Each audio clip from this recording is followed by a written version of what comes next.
Hello दोस्तों, आपके अपने YouTube channel Hindustan GS class में बहुत बहुत स्वागत है। और मैं हूं संजीत सैनी।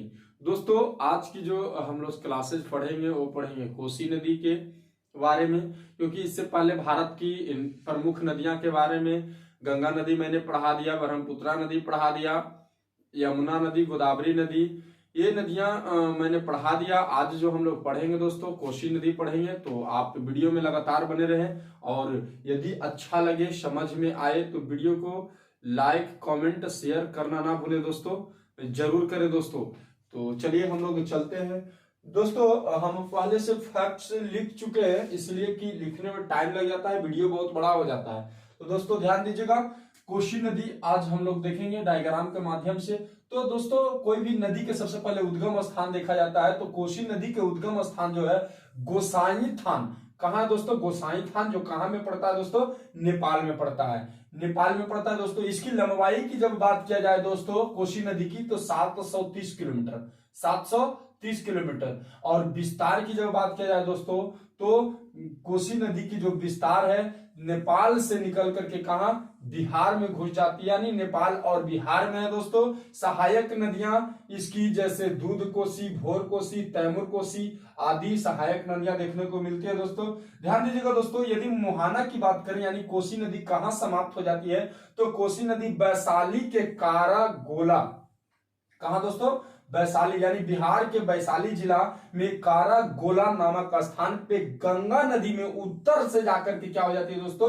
मिल जाती है। उत्तर से जाकर के गंगा नदी में मिल जाती है वैशाली के पास। दोस्तों, कोसी नदी से महत्वपूर्ण बिंदु के बारे में जब हम लोग देखेंगे तो ध्यान दीजिएगा, यह बिहार की सबसे पहले मधुबनी जिला में प्रवेश करती है। यह बिहार में जब प्रवेश करते हैं दोस्तों, तो सबसे पहले मधुबनी जिला में क्या करती है? प्रवेश करती है। जब नेपाल से होकर के बिहार में एंट्री मारती है, तो सबसे पहले मधुबनी जिला में प्रवेश करते हैं दोस्तों।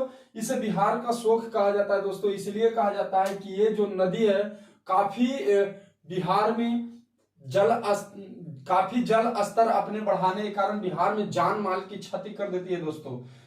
अतः ये भी कहा जाता है इस नदी को कि कभी कभी अपनी रास्ता किस तरफ मोड़ लेगी, कैसे बदल लेगी दोस्तों। और इसी रास्ता बदलने के कारण बाढ़ जब आती है तो किस तरफ से ये मुड़ जाती है, किस तरफ से बहने लगती है, ये कोई पता नहीं होता दोस्तों। जिस तरफ धाराएं होती है उस तरफ बहने लगता है। अतः इसे सांप नदी भी कहा जाता है दोस्तों, कि सांप नदी है। ठीक है दोस्तों, तो इसे बिहार का शोक भी कहा जाता है। किसे? कोसी नदी को। ध्यान में रखिएगा, बिहार का शोक, मैं बार बार बोल रहा हूं, कोसी नदी को कहा जाता है। शोक का मतलब होता है दोस्तों दुख, यानी दुख देना। क्या देना?